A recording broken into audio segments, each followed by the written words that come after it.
Canal del Congreso, el canal de la Unión, presenta.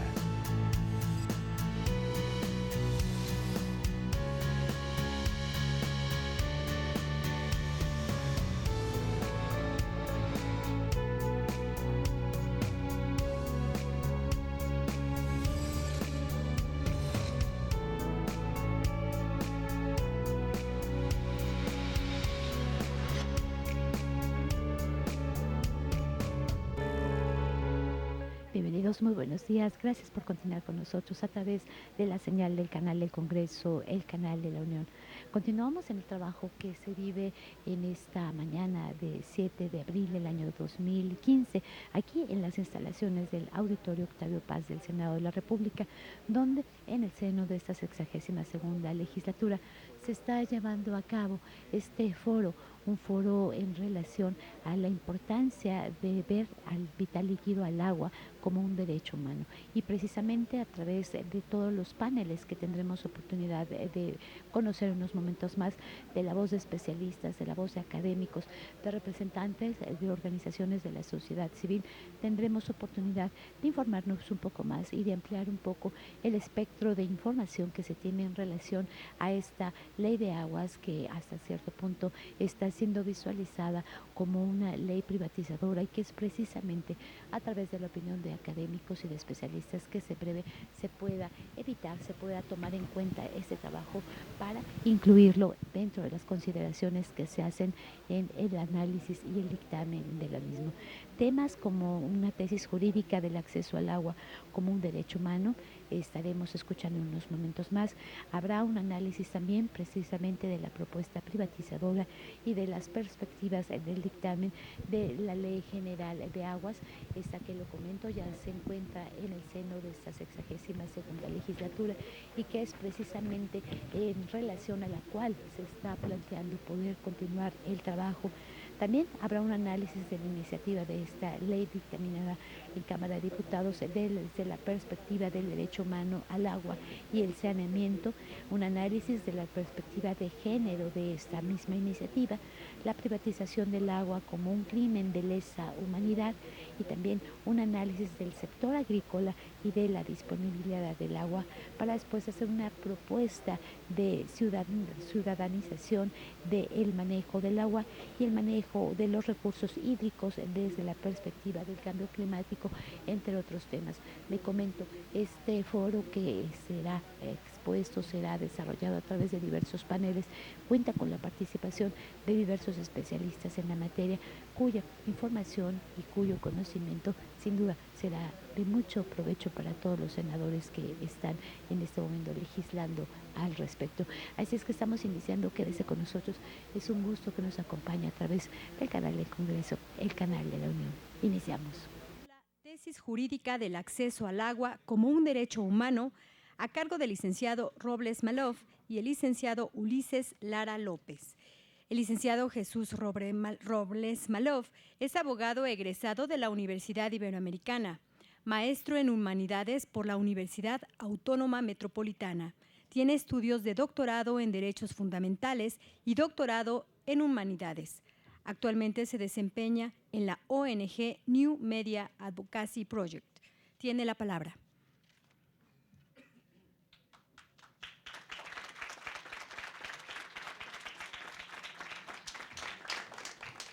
Muy buenos días, agradezco por supuesto la invitación del Senado, la senadora Beristain, de los senadores que han convocado este foro, por supuesto de mi colega activista de la Fundación Conciencia y Dignidad, Manuel Monge.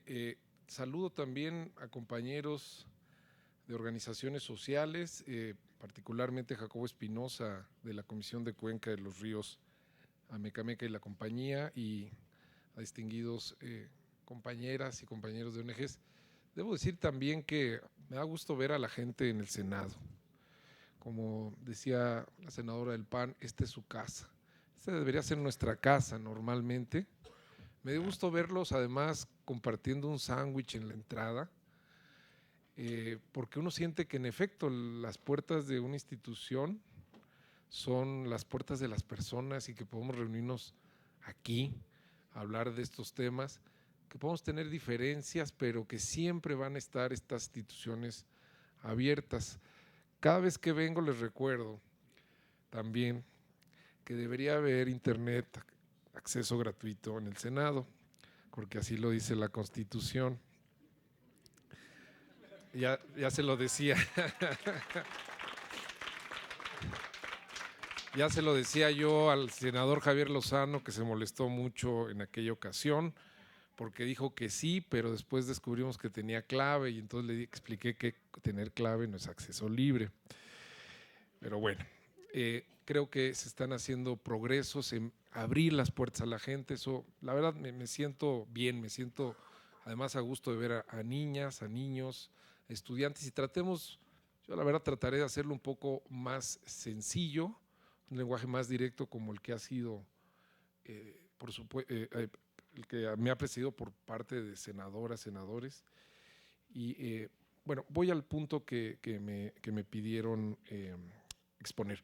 Y antes, perdón, otro anuncio parroquial. También debería haber más estacionamientos para bicicletas, porque quienes nos transportamos en bicicletas, yo tuve que ir a dejarla aquí un negocio enfrente porque estaban llenos aquí ya los pocos lugares, que son como 8 o 9 que tiene para estacionar bicicletas. Dichos estas quejas o comentarios, voy a hablar del derecho humano al agua desde una perspectiva jurídica, pero de manera paralela van a estar observando en la pantalla un video que producimos el año pasado, la organización en la que yo colaboro, que se llama New Media Advocacy Project, con precisamente la Comisión de Cuenca de los Ríos, Amecameca y la compañía, que habla de que hay soluciones para el derecho al agua. Lo voy a mostrar ahí, aunque yo esté hablando pareciera ser de otra cosa, porque quisiera que nos ayudaran después a verlo, los niños, los senadores, los activistas que están aquí, y nos ayuden a distribuirlo. Si pueden poner el video. Ya al final de mis ahora 7 minutos de intervención hablaré un poquito del video. Pero me pidieron hablar desde la perspectiva jurídica del derecho al agua. Primero, siempre trato de decir que es un derecho. Y no crean que es sencillo explicar un derecho, porque cuando entramos los abogados tendemos a complicar las cosas, ¿no? Lo primero que yo digo normalmente es que trato de explicar para tratar de hacernos entender o dar un argumento, es que un derecho es como un músculo. ¿Qué sucede con los músculos? ¿Qué son los músculos? Los músculos en nuestro cuerpo nos dan la posibilidad de hacer. Nos posibilitan, por ejemplo, transportarnos, nos posibilitan tomar objetos, nos posibilitan, juntos con otros músculos de otras personas, abrir caminos, construir escuelas, por ejemplo, sembrar la tierra. Para mí los derechos normalmente los explico como músculos. ¿Y qué pasa cuando no usamos los músculos? Cuando los dejamos, vamos a decir que nos acostamos por algunas semanas, que tuvimos una lesión o una fractura, los músculos tienden a no funcionar. Cuando lo explico así me dicen, oye, pero un derecho es algo mucho más complejo, ¿no? Y ha habido siglos de teoría jurídica que explica lo que es un derecho. Y le digo, bueno, sí, pero quizá debíamos hacernos entender mejor. Y quisiera aquí decir, cuando, por ejemplo, la libertad de expresión, un ejemplo de derecho, no se ejerce socialmente, no solo mi músculo en particular, como un derecho a la libertad de expresión, sino la libertad de expresión colectiva, su garantía, su ejercicio y su consistencia disminuye al igual que un músculo. Dicho esto, también diría que hay quizá otro tipo de derechos que están mucho más en la base de la vida misma, que no podríamos caracterizarlos como un músculo propiamente, no son acciones, sino son bienes para la vida. Y es ahí donde entra el agua. El agua quizá no podría ser caracterizada como un músculo, haciendo una analogía al cuerpo humano, porque está todavía mucho más abajo. es lo que constituye al cuerpo humano, que es lo que constituye al músculo mismo. Por eso ha habido un debate por ahí técnico, y este debate aparece en algunos derechos, ¿tenemos derecho al agua o tenemos derecho de acceso al agua, ¿no? Independientemente de los detalles de ese debate técnico que se repite en algunos otros derechos, normalmente los abogados tenderían a decir no hay un derecho al agua, es derecho de acceso al agua, porque el agua es un bien, el agua como tal, dicen algunos teóricos del derecho, no puede ser considerada como un derecho mismo. Y lo mismo decían, por ejemplo, con el tema hace unos meses del derecho de acceso a Internet. Tú no puedes decir que hay un derecho a Internet porque Internet es una infraestructura que puede cambiar o modificarse. Lo que se tiene es derecho de acceso a Internet y más específicamente derecho de acceso a… Sí, que lo dejen, si lo pueden estar pasando, mientras yo hablo, no. Al final solo quiero hablar de un minutito de eso. Si es que corre. Si no, no hay ningún problema. Entonces, esta diferencia jurídica es relevante. ¿Por qué? Porque hay momentos históricos donde, si bien el derecho, podríamos decir, es a la información, en el caso de Internet, o el derecho a la salud o a la vida, en el caso del derecho de acceso al agua, podríamos pensar que el derecho de acceso al agua es una especificación del derecho a un nivel de vida adecuado, ¿no? Pero no, yo sostengo una posición, vamos a decir, poco ortodoxa dentro del mundo jurídico, es decir, a veces las cosas mismas pueden ser derecho. Y les pongo el ejemplo histórico en México de dos derechos: el derecho a la libertad de prensa y el derecho a la protesta. Muy rápidamente, para regresar al derecho al agua, ¿seguimos o no en México celebrando la libertad de prensa? Sí, ¿qué es la prensa? La prensa es una máquina, básicamente, ¿no? Que imprime cosas. ¿Quién imprime ahora, no? Ya pocas, derecho a la información, pocas cosas se imprimen. Pero los legisladores mexicanos en Querétaro, en 1916, decidieron que la prensa era un derecho. Y decidieron que la protesta era un derecho cuando los teóricos jurídicos les decían, no, eso no puede ser un derecho, es solo la manifestación del derecho a la libre organización. No. En ciertas circunstancias históricas, los bienes mismos se vuelven derechos porque es la única manera de decir esto nos importa. Nos importa no solo su especificación o la forma en que se manifiesta ese derecho, sino nos importa el bien mismo. Porque ustedes saben, hablando de la prensa, que en las épocas de la dictadura de Porfirio Díaz se llevaban las prensas, iban por las prensas. Entonces los legisladores dicen, decir, aquí el derecho es a la prensa misma, es decir, al que exista la posibilidad de que esos objetos no sean confiscados. Yo sostengo que el derecho de acceso al agua debería ser tal cual derecho al agua, porque derecho, al final de esta explicación, trato de decir, es el derecho finalmente es un acuerdo social. Un acuerdo social, en este caso, los derechos fundamentales son un acuerdo internacional de que ciertos valores y ciertos bienes, en estos casos, van a ser considerados fundamentales. Y hemos llegado, después de un proceso de especificación, de reflexión, de entendimiento, a decir que hay ciertas cosas que son fundamentales para la vida misma, como bien decían algunas de nuestras senadoras aquí. En la base de la vida misma se encuentra la alimentación, se encuentra el agua y se encuentra el medio ambiente. Y esos bienes mismos son un derecho fundamental. ¿Qué es lo que han dicho después de razonar más o menos un poco más ordenadamente lo que lo estoy haciendo yo, los tratados internacionales? Los artículos 11 y 12 del Pacto Internacional de Derechos Civiles y Políticos han establecido no solo el derecho a las condiciones mínimas de vida, sino a través de las interpretaciones de los comités internacionales, los que México es parte, a establecer que el derecho al acceso al agua es un derecho fundamental. Como ustedes saben, en 2012 nuestra Constitución recogió el derecho al acceso al agua como un derecho humano fundamental, y quiero decirles, porque normalmente los citamos pero a veces no los leemos, ¿no? Yo les invitaría aquí a los jóvenes, a los niños, que leamos la Constitución. Los primeros por lo menos 28 artículos de la Constitución, la verdad, se leen muy bien. Y el artículo 4, en lo que respecta, dice: toda persona tiene derecho al acceso, disposición y saneamiento del agua para consumo personal y doméstico en forma suficiente, salubre, aceptable y asequible.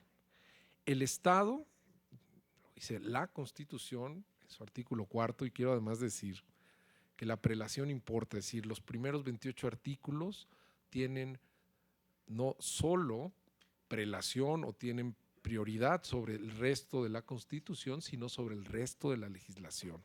Son, como dicen los españoles, el sistema de la democracia, es decir, lo que estructura, los derechos humanos son lo que estructuran las sociedades actuales.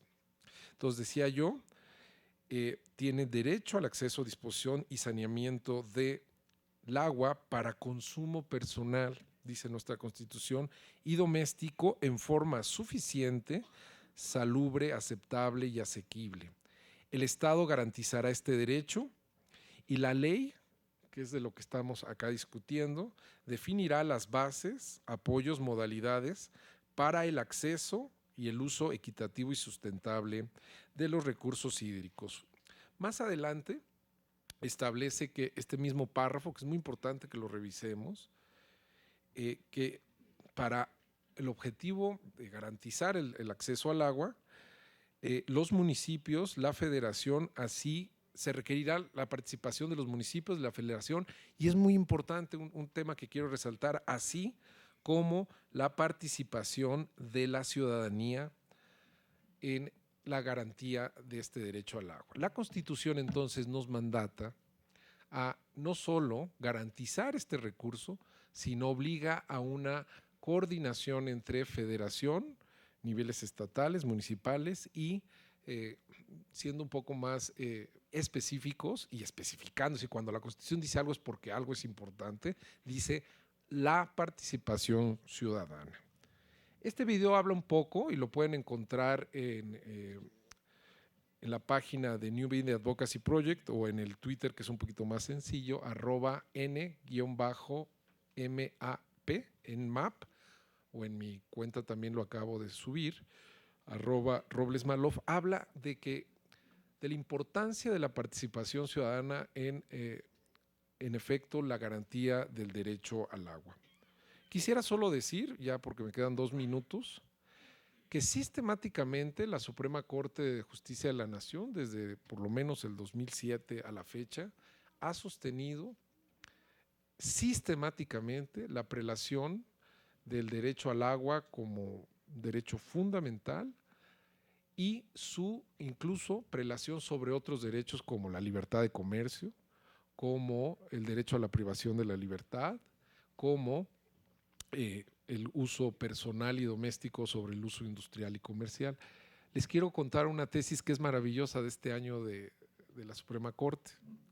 Establecen una tesis de jurisprudencia que todos los negocios del Distrito Federal de servicio público, es decir, todos los locales que ofrecen un servicio público tienen la obligación de ofrecer de forma gratuita un vaso de agua a la gente, no solamente a sus consumidores, sino a cualquier persona que lo solicite.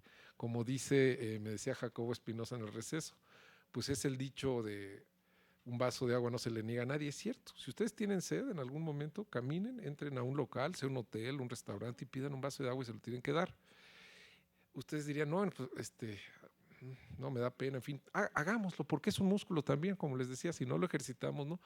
Ellos plantearon, la Asociación de Comerciantes del Distrito Federal plantearon un amparo porque decían que otorgar un vaso gratuitamente a cualquiera, incluyendo no ser sus clientes, era una violación a la libertad de comercio, decían, ¿no? La Suprema Corte dijo, perdón, como lo intenté yo decir de manera muy atropellada, el derecho al agua forma parte, y es muy bonita esa tesis, forma parte de la vida, es decir, de los de los derechos que sustentan la vida misma.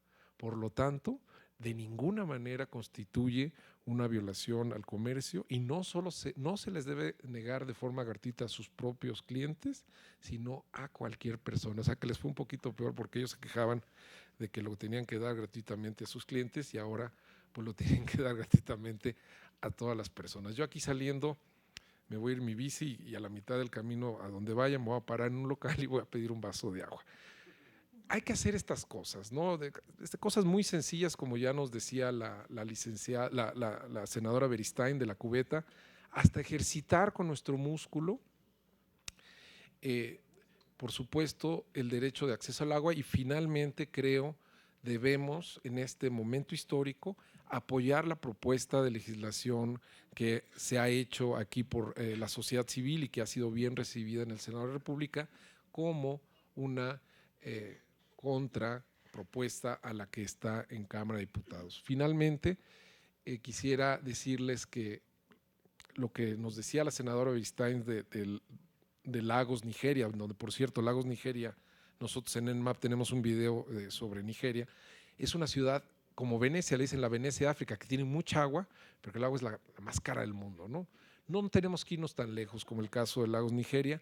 Aquí en la cuenca de los ríos Amecameca y la compañía, en Chalco, Valle de Chalco, mucha gente quizás será de ahí, de los que nos escuchan, está pasando cosas graves. Lo importante es, como aquí seguramente la doctora Elena Burns y otros compañeros de sociedad civil lo expondrán, existen soluciones.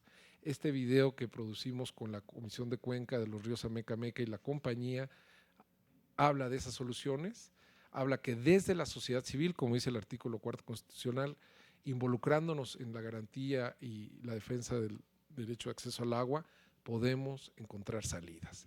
Les sugiero y les pediría, si tienen a bien verlo, darnos su opinión cuando esta sea posible y ahí en redes sociales seguimos esta conversación. Muchas gracias.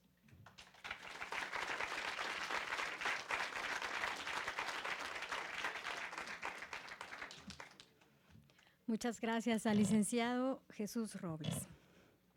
Continuamos con el tema Situación de las cuencas y disponibilidad del agua a cargo de la doctora Elena Kotler. Elena Kotler es ingeniera agrónoma por la Universidad Nacional Agraria La Molina en Perú.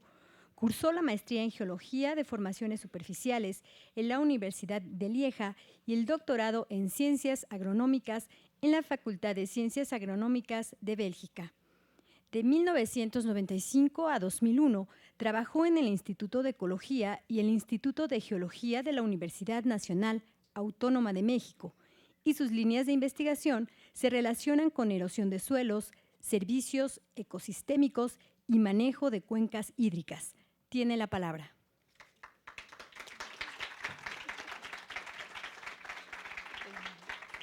Gracias. Todos estamos aquí reunidos por el nuevo cambio de la ley, lo cual está muy bien. Pero yo quiero hacerles mención de que el problema que tenemos del agua no es un problema ahora por un cambio de ley. Es un problema de gestión del agua de muchas décadas. Y sobre todo es un problema de gestión del agua viendo el agua como un componente totalmente aislado del resto del ecosistema. Como si la lluvia llegase a los canales, a los acueductos y de ahí a las llaves de nuestras casas. Y eso ha sido la premisa de la gestión hidráulica que hemos tenido en las últimas décadas. Y les hago esta aclaración porque yo quiero llevarlos un poquito más allá. Quiero decirles, quizás contradiciendo, que no somos los únicos que tenemos acceso al agua. Y eso, si no comenzamos a considerarlo, entonces vamos a seguir teniendo los problemas que actualmente tenemos con el agua. Yo les quiero llevar a una parte muy importante de la propuesta de la Ley Ciudadana de Aguas, que es a la parte de las cuencas, ¿no? Y un poquito siempre se repite la mención del ciclo hidrológico, algo que todos hemos aprendido y que muchas veces ya nos hemos olvidado. Y es que el ciclo hidrológico, la lluvia cae, sí, pero la lluvia cae muchas veces sobre montañas, donde hay vegetación y donde hay suelos. La, la vegetación normalmente lo que hace es evaporar el agua. Son los suelos los que retienen el agua y pueden almacenar el agua durante mucho tiempo. Posteriormente, eso se infiltra, se percola, llegando a formar ríos o manantiales, que luego alimentan presas, que luego pueden alimentar y recargar acuíferos. Pero sin esta pequeña parte del ciclo, simplemente no tendríamos agua, ¿no? Y muchas veces nos olvidamos de esto. Muchas veces decimos, todos tenemos y todos queremos tener acceso al agua. Muy bien. ¿Y qué hacemos para que esta agua realmente caiga en un medio en el cual se pueda almacenar? Ya nos han dicho, tenemos responsabilidad. En la Constitución dice que tenemos responsabilidad. ¿Cuál es nuestra responsabilidad para que estos bosques y estos suelos se estén conservando? ¿No? ¿Puede pasarle otra? El agua normalmente tiene diferentes tiempos. Puede llegar agua y alimentar directamente a los ríos. Y puede ser cuestión de unos días. Pero también hay una alimentación de acuíferos que puede durar décadas o puede durar siglos.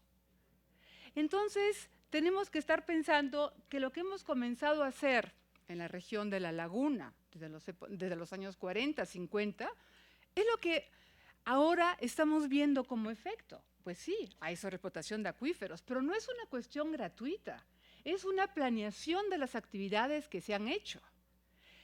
Hemos instalado una ciudad, una gran ciudad en una región quizás con poca agua, y bueno, ahora tenemos problemas de sobreexplotación. Pero lo que tenemos que ver es que todo esto es respuesta de actividades de muchos años. No es con una ley que lo vamos a solucionar. Lo que tenemos que hacer es que esta ley nos lleve a cambiar un poco el tipo de planeación que hacemos en el territorio, ¿no? Y lo que tenemos que ver es que el papel de la vegetación va a ser muy importante. Siguiente. ¿Otra? Ok. Va a ser muy importante. Si tenemos cualquier tipo de cuenca, la siguiente, donde pueden haber actividades de deforestación, lo que tenemos que entender es que esta deforestación lo que me va a provocar es la carga de nutrientes y de sales que van a llegar a los ríos. Problemas también de sobrepastoreo que van a alimentar con sedimentos que también van a llegar a los ríos. En muchas de estas cuencas se están favoreciendo actividades mineras que generan problemas de, como hemos visto, de metales pesados, de drenaje ácido y sedimentos que llegan a los ríos. Ríos que atraviesan por municipios donde menos del 25% de los municipios tratan el agua, o por centros industriales, que es un poco mejor la eficiencia, pero todavía no se logra completamente, y que a su vez entonces favorecen la presencia de metales pesados, de bacterias, de hormonas, de antibióticos, que todos llegan a los ríos. Luego tenemos una cada vez menos área agrícola que usa fertilizantes, porque deben saber que el área agrícola con productos orgánicos cada vez es mayor en México, pero que a su vez también están incorporando muchos compuestos provenientes de los pesticidas y que también nos llegan a los ríos. Entonces, como consecuencia, tenemos que más del 70% de los ríos se encuentran contaminados. ¿Queremos tener acceso al agua? Bueno, 70% de los ríos que alimentan presas y que a su vez recargan acuíferos están contaminados por contaminantes que no se degradan. En este momento seguimos encontrando DDT en los fondos de los lagos, un producto que ya no se usa de hace décadas y se sigue encontrando. El drenaje ácido de las actividades mineras lo vamos a seguir encontrando durante décadas o siglos, no se degradan. Los ríos están con antibióticos y con hormonas. No hay plantas de tratamiento que puedan limpiar todos estos productos y queremos tener acceso al agua salubre. ¿Sí? Sigue. Entonces, claro, tenemos problemas de asolve, de eutrofización, de contaminación y de pérdida de especies acuáticas. Tenemos que ver que eso está relacionado con esas botellitas de agua, siguiente. Y luego tenemos una gran cantidad de presas, que hemos considerado que las presas son íconos de desarrollo. Pues les cuento, las presas no son íconos de desarrollo. Que haya una presa no significa que haya agua.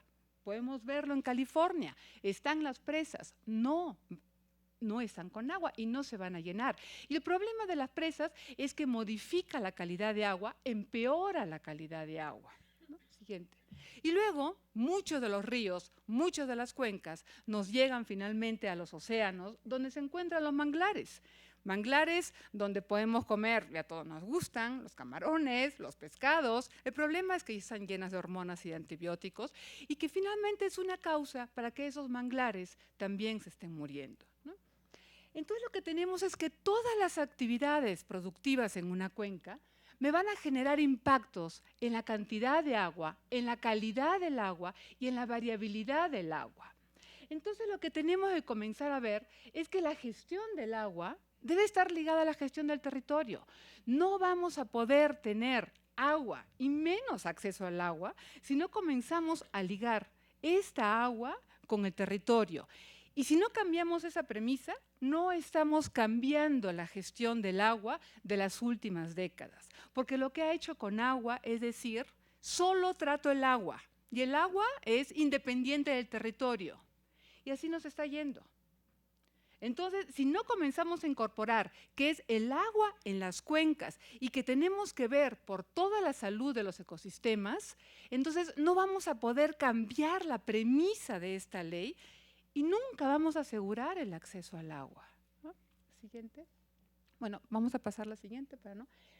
Ahora también hay algo muy importante. Estamos viendo el acceso al agua. Bueno, cada vez más nuestro país, lo que vemos son estos. Llega un huracán que trae 10, 20% más de agua y lo que estamos constantemente es con inundaciones y con desastres, ¿no? Y que también es una parte importante de muchas de las leyes. ¿Cómo mitigamos esta otra parte del agua?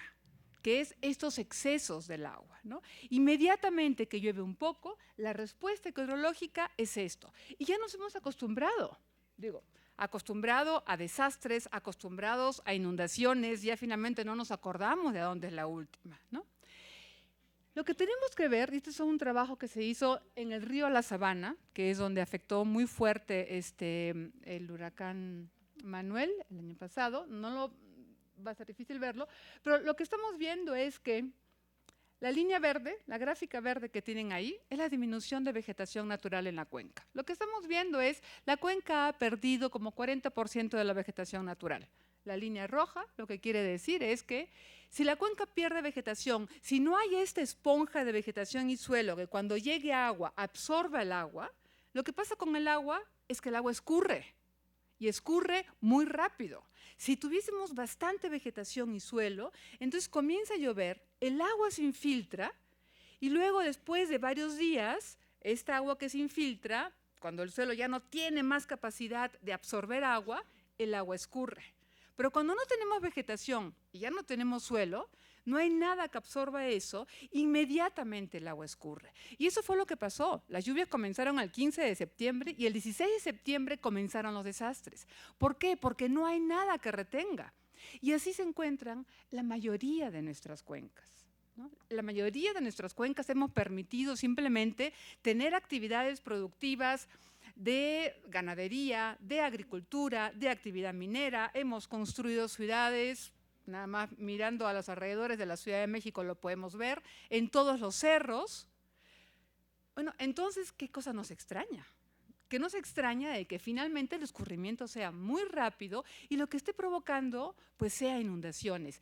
Y si no hay nada que retenga el agua, y si no hay nada que permita la infiltración del agua, tampoco está permitiendo la formación de ríos con menos sedimento y tampoco está permitiendo la recarga. Y tampoco va a permitir entonces nuestro derecho al agua, ¿no? Siguiente. Esto es algo bien interesante aquí alrededor de la Cuenca de México. Estos pedacitos verdes que tenemos acá es justamente las cabeceras que hay entre la Cuenca del Lerma, entre la cuenca de México y al sur es la cuenca del Balsas. Es lo que se ha llamado como el bosque del agua. Es el pedacito de bosque de conífera y de encinos que está un poquito dividiendo, pero absolutamente amenazado por todos los proyectos carreteros, por el urbanismo, entre otras actividades, ¿no? ¿La siguiente?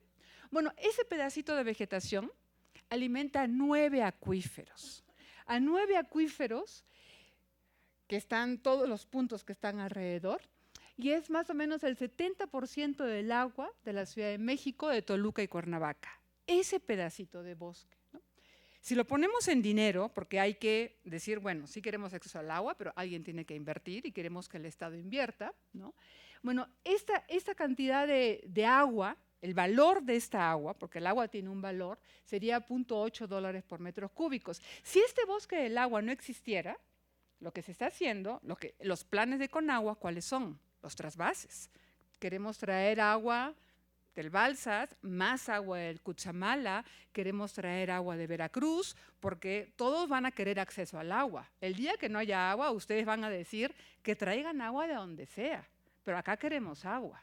Después de haber destruido, después de haber que todos hemos permitido que esos bosques se destruyan. Pero el problema, no, todavía no. ¿La anterior? Ok. Pero el problema es que si este bosque de agua no existe, el costo para reemplazar sería aproximadamente el presupuesto anual del sistema de aguas de la Ciudad de México por 10 años. Eso es lo que nos va a costar a nosotros traer agua de otras cuencas. ¿En cambio de qué? En cambio de conservar esos bosques. Ahora de aquí todos queremos el acceso al agua. ¿Cuántos estamos dispuestos a que en nuestros recibos de agua venga algo para conservar esos bosques? Porque finalmente los ejidatarios que tenemos en las partes de arriba dicen muy bien, yo conservo el bosque, no cultivo avena, no cultivo papa, no recibo un ingreso. ¿Y qué recibo entonces? ¿Cuántos de aquí estamos dispuestos a que en nuestro recibo de agua, para tener ese acceso al agua, podamos darle en compensación algo a estos ejidatarios? Eso es algo que se viene haciendo en varias ciudades de México, ese tipo de compensación, ¿no? Y es un poco para decirles, podemos reclamar el acceso al agua y el derecho al agua, pero sí tiene un costo ecológico. Y alguien tiene que pagar ese costo ecológico, y normalmente son los que se encuentran en las partes altas de las cuencas, quienes son finalmente los grupos más empobrecidos. La siguiente. Y esto es algo bien interesante y un poco para demostrar que cuando en una cuenca tenemos más del 60% de cobertura vegetal, el costo del tratamiento del agua es mucho menor, porque también, ¿quién paga el costo de tratamiento del agua? No le estamos pagando nosotros. Queremos agua salubre, queremos poder abrir la llave y queremos que salga agua para beber. Pero no hay planta de tratamiento para poder detener antibióticos, hormonas, pesticidas y componentes organoclorados y bacterias y virus. Entonces, ¿quién va a pagar ese costo para poder tener esa agua salubre que la Constitución nos promete, ¿no? Entonces, teniendo este tipo de ecosistemas, pues ya se está viendo en otros países de decir, me cuesta menos tener esos ecosistemas con una cobertura vegetal, $37 por galón, y cuando no la tengo, pues sí, van a ser $115 por galón, ¿no? La siguiente. El problema es que este es el cambio de uso del suelo de las cuencas del país, y todo lo que ven en verdecito, si lo llegan a ver, es nuestra vegetación natural, ¿no? Entonces, es muy poca.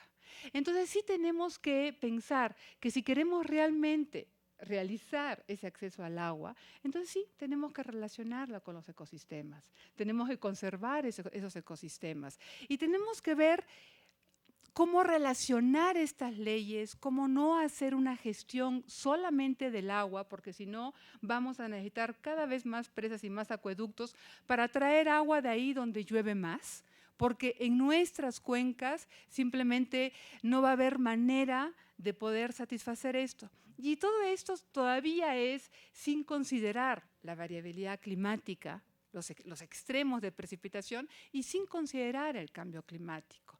Entonces, quizás mi plática salga un poco de este contexto que hemos venido hablando, de no privatizar el agua, de tener acceso al agua, pero más bien es un llamado a decir, no podemos solamente hablar del agua, porque el agua no sale de una llave y no viene de una botella en la naturaleza.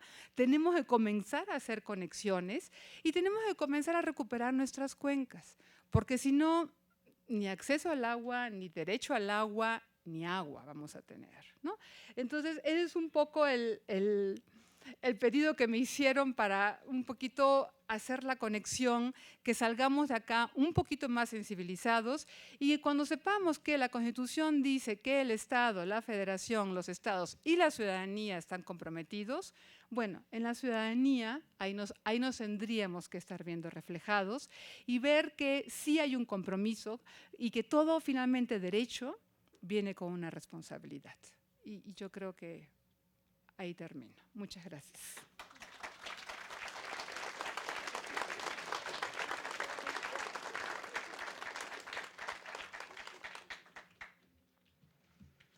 Muchas gracias a la doctora Elena Kotler. Vamos ahora a dar paso al análisis de la propuesta privatizadora y perspectivas del dictamen de la Ley General de Aguas en la Cámara de Diputados a cargo de la diputada Graciela Saldaña. La diputada Graciela Saldaña es bióloga egresada de la Universidad Nacional Autónoma de México y actualmente es legisladora, miembro de la mesa directiva de la Honorable Cámara de Diputados por el Distrito Federal perteneciente a la ciudad de Cancún, donde se ha desempeñado en el orden municipal como directora de Ecología y Medio Ambiente. Tiene la palabra.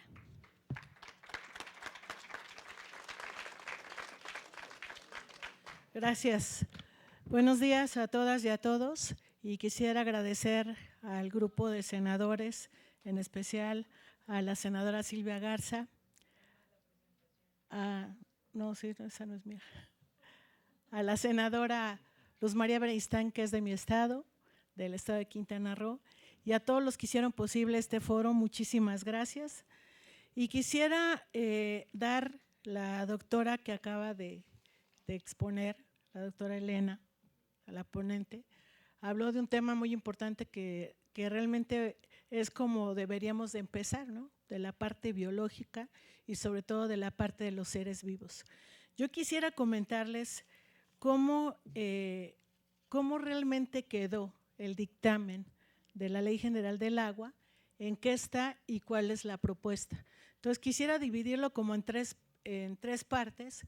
Además, por mi naturaleza, que soy bióloga, pues también es un poco difícil de repente nada más quedarme en la parte política, porque aquí hay un grupo de ciudadanos, aquí hay un actor que admiro y que yo creo que en este tema todas y todos somos responsables, no nada más los de la Cámara de Diputados, que llegamos por muchas razones a ser diputados o por muchas razones llegaron a ser senadores, o por las organizaciones sociales que participaron o que van a participar, o por muchos de los que están aquí y que seguramente es un tema que los mueve y que así como estamos acá en ese momento, en este foro, nos debería de mover a todas y a todos los ciudadanos en las universidades, en las diferentes instituciones, porque es un tema que yo lo puedo definir incluso más importante que la reforma energética que se llevó a cabo, porque como ya lo dijeron en el inicio, es una reforma madre, que si no tenemos esta ley como nos conviene a las y los mexicanos, pues definitivamente va a tener afectaciones muy severas. Entonces, yo quiero comentarles cómo quedó esta Ley General de Aguas dentro de la Cámara de Diputados y después quisiera hacer algunas precisiones. Como bien lo dijeron, el día miércoles 4 de marzo se aprobó el dictamen de la Ley General de Aguas en las comisiones de agua potable y saneamiento y de recursos hidráulicos de la Cámara de Diputados. Esta ley tiene como razón de ser garantizar el derecho humano al agua a todas y a todos los habitantes de México, como ya se ha explicado aquí. Objetivo que queda muy lejos de ser satisfecho, pues por esta iniciativa, porque contraviene estándares incluso internacionales. Recordemos que en días anteriores, organizaciones de la sociedad civil solicitaron a las y los diputados abrir este proceso legislativo a la discusión pública a través de foros, audiencias públicas, petición que fue claramente ignorada por los legisladores, que no es el caso de todos los partidos. No solo no se permitió la participación social, sino que la violación de su propio reglamento. Artículo 177, fracción tercera. El presidente de la Junta Directiva deberá circular la propuesta de dictamen entre sus integrantes con 5 días de anticipación a la reunión en que se discuta y se vote. Tratándose de una iniciativa, preferentemente se deberá circular con un mínimo de 24 horas previas a su discusión y votación. Los diputados y diputadas aprobaron un dictamen que conocieron pocas horas antes, sin tener el estudio y soporte técnico y científico suficiente, por supuesto, y necesario que permitiera sustentar su voto a favor o en contra del contenido de la iniciativa. El dictamen de la iniciativa de la Ley General de Aguas, que es el dictamen de la CONAGUA, se envió en la madrugada del 4 de marzo. No se dictaminaron otras 2 iniciativas que hicimos en el PRD y la iniciativa ciudadana entregada con anterioridad, que ustedes también conocen muy bien de ellos, que es Agua para Todos. En Comisiones Unidas, sin permitir ninguna argumentación, desecharon las otras 2 iniciativas, por lo que en estas comisiones, tanto el PRD, PT, Movimiento Ciudadano, Morena, emitieron un voto particular y se retiraron ante la imposición de la iniciativa violadora al derecho humano al agua. Este es el procedimiento que con antelación nosotros vivimos y que además quiero decirlo con mucha certeza, nosotros dijimos dentro del mismo grupo parlamentario, ahora hablando del mismo partido, dijimos nosotros no podemos permitir una situación de este tipo porque estaríamos violando también, no nada más una ley en la cual no fue consensada. Y ustedes saben que hay convocatoria, ustedes saben que en algunos casos sí se hicieron foros y que muchos de los que están aquí pudieron participar. Sin embargo, la iniciativa que manda CONAGUA no está reflejada las propuestas ciudadanas y de diferentes instancias, como ya lo hemos visto, que estuviera dentro de la misma propuesta de la iniciativa. Por lo tanto, cuando nosotros nos reunimos en mesa directiva del partido, nosotros dijimos, ¿cuál es la iniciativa? La de CONAGUA, la de Agua para Todos, la del PRT. ¿Cuál es? Porque realmente no se, fíjense, ni se ensambló, ni se tomó en cuenta, pero más había artículos y que yo de manera muy resumida puedo decirlo. La iniciativa de CONAGUA tiene un peso en la parte sobre todo económica, en la parte social, seguramente algo, pero no en la que comentaba la doctora en este momento. No se tocó el tema ni biológico, ni la cuestión del tema, ¿cuál era el mínimo? La verdad es que eso nos daba risa. Decían diputados de otros partidos, pues qué bueno que van a ser 50 metros cúbicos mínimos, por 50 litros, perdón, para cada uno de los ciudadanos o mexicanos.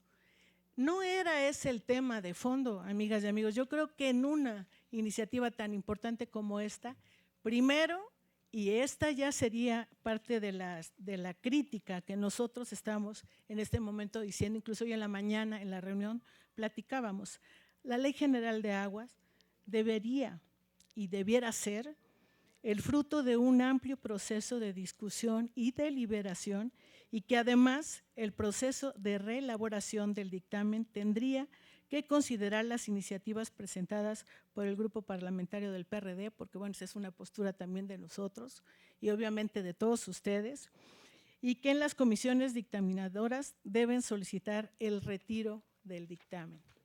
El retiro del dictamen, puesto que no hay un consenso. Por otro lado, la Comisión de Recursos Hidráulicos, presidida por el compañero que es del PRD y el diputado Gerardo Gaudiano, debe solicitar el retiro del dictamen y a su vez los secretarios que integran la Comisión de Agua Potable y Saneamiento y por supuesto de Recursos Hidráulicos. Me voy a la parte final de la parte jurídica, donde aquí nosotros hacemos varias propuestas. Se configura en el contenido un acto de inconstitucional en el dictamen, y el dictamen por el que se expide la Ley de Aguas pretende reglamentar el párrafo 6º del artículo 4º constitucional, que a la letra dice, ya lo comentó aquí nuestro compañero Jesús Robles, pues, sin embargo, hay que volverlo a subrayar. Toda persona tiene derecho al acceso, disposición y saneamiento de agua para consumo personal y doméstico en forma suficiente, salubre, aceptable y asequible. El Estado garantizará este derecho y a la ley definirá las bases, apoyos y modalidades para el acceso y uso equitativo y sustentable de los recursos hidráulicos, estableciendo la participación de la Federación, las entidades federativas y los municipios, así como la participación de la ciudadanía para la consecución de dichos fines. Y por lo tanto nosotros decimos, dicho dictamen contraviene y se opone a los principios y lineamientos establecidos en el párrafo 6º del artículo 4º constitucional que se pretende reglamentar, ya que, y estos puntos quisiera yo resaltar como son, primero, no establece las bases para una gestión sustentable del recurso hídrico, que ya se comentó. Segundo, no garantiza las condiciones para el acceso equitativo del recurso. Tercero, propicia la violación al derecho humano al acceso y disposición de agua. Cuarto, no considera el derecho humano al saneamiento de las aguas, como también ya lo hemos visto, pero hay que resaltarlo. Quinto, minimiza la obligación de incorporar mecanismos de participación ciudadana en la gestión del derecho hídrico e induce u obliga a la participación privada cuando la misma ni siquiera está considerada en el texto constitucional a reglamentar.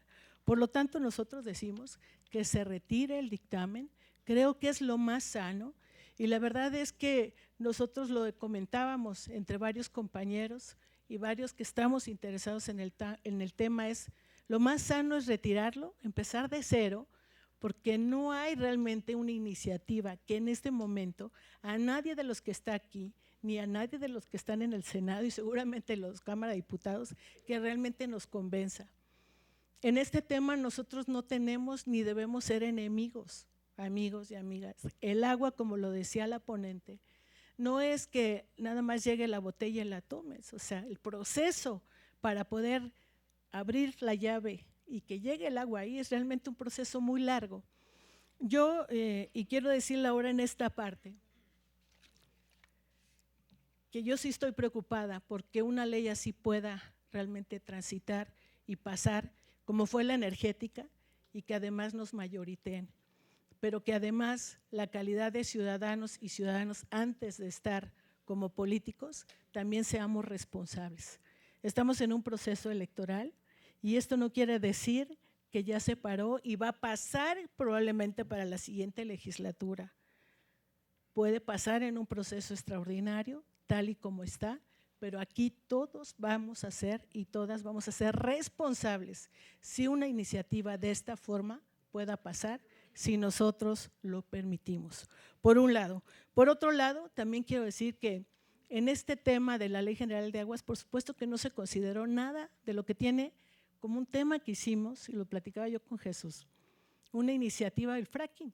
Ustedes conocen el tema, lo taparon, lo velaron. Hay países donde por supuesto que existe la moratoria, que lo prohibieron, que dijeron primero hagan los estudios. Aquí ya están perforando, si no pregúntenle allá a Nuevo León. Y el fracking está disfrazado también en la misma ley, porque van a ocupar de 9 a 29 millones de litros de agua. Entonces, temas como este realmente preocupan. Y aquí viene una parte que si me permiten, porque no sé cuánto tiempo me queda, quisiera yo comentar la parte biológica, que por supuesto que es importante. Nosotros venimos de un estado rico en recursos naturales, la senadora Luz María Beristain, su servidora de Quintana Roo, pero eso no quiere decir que tengamos el agua pues de por vida, ¿verdad? Porque también se están, y probablemente eso ya llegó la información, que se están haciendo estudios donde se dice que por ahí también ya hay un recurso que probablemente pueda ser explotado para los fines que ustedes conocen. Por un lado. Por otro lado, nosotros no podemos decir que los seres vivos van a vivir mientras haya agua. Si hay una forma como se vaya a explotar esta ley, los acuíferos, las zonas de recarga de agua, quiero ver qué van a hacer las comunidades si los que están dando preferencia son a las grandes empresas como Coca-Cola, como Nestlé, entre otras. Y entonces, por lo tanto, las comunidades, y me voy a ir a las poblaciones, tendrían que desplazarse para ver dónde toman el agua. ¿Qué pasaría? Y en esta parte lo podrían aquí debatir los científicos, invito a que lo vengan a plantear. ¿Qué pasaría con especies que viven incluso en algunos lugares donde estas zonas de recarga o acuíferos o ríos realmente se van a ver disminuidos? ¿No sería que también las especies estarían en peligro incluso de desaparecer, precisamente por no tener un recurso que es vital, que es el agua?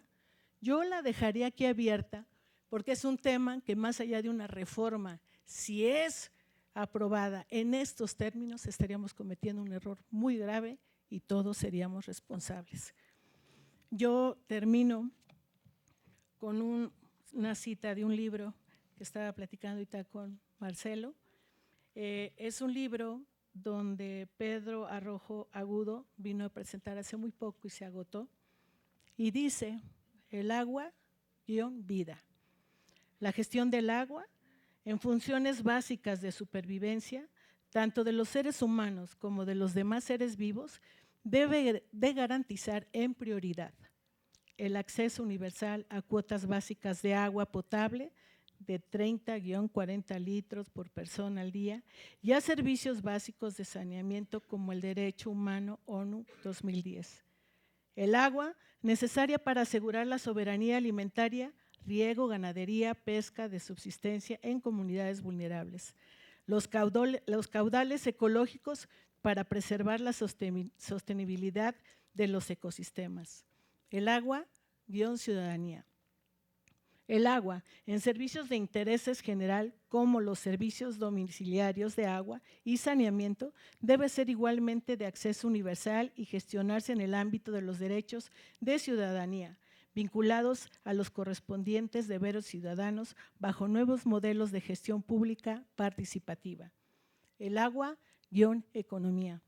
El agua, en funciones de carácter productivo, debe gestionarse en un tercer nivel de prioridad en conexión con el derecho de cada cual a mejorar su nivel de vida, pero sin perder la perspectiva y coherencia del interés general en la medida que se trata de un bien común. Representa la mayor parte del agua detraída de ríos y acuíferos e induce los principales problemas de la escasez y contaminación. Y termino. El agua, que incluso ya lo habías comentado, porque es un tema que nosotros no sabemos para dónde van las multas, ¿verdad? El agua, delito. Las actividades productivas que generan vertidos tóxicos, extracciones abusivas, sobreexplotación de acuíferos u otros impactos deben ser ilegalizadas y perseguidas con rigor en la medida que lesionan gravemente el interés general de la sociedad. El agua es un tema transversal, es un tema que toca lo social, lo político, lo económico y por supuesto lo biológico. Y además, yo con esto concluyo, no podemos permitirlo como está, que se retire el dictamen, que empecemos de cero, que inicien foros como estos en el Senado, en la Cámara, en las instituciones, en las universidades. De ahí salimos, nos debemos a nuestra institución educativa y sobre todo que este tema se socialice, porque así como dice la Ley General de Aguas y que en este foro dice en el marco de la Conmemoración Mundial de la Salud, si no tenemos agua no hay salud, y la Ley General de Aguas, como bien lo dice, el agua debe ser transparente, así como la ley para todas y todos. Muchísimas gracias.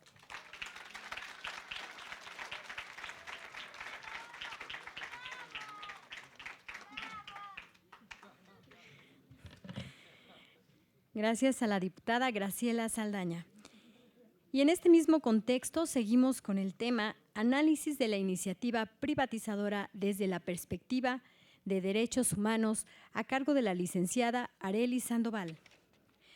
La licenciada Arely Sandoval estudió Relaciones Internacionales en la Universidad Nacional Autónoma de México, FES Acatlán, y cursó la especialidad en Derechos Humanos en la División de Estudios de Posgrado de la Facultad de Derecho de la UNAM.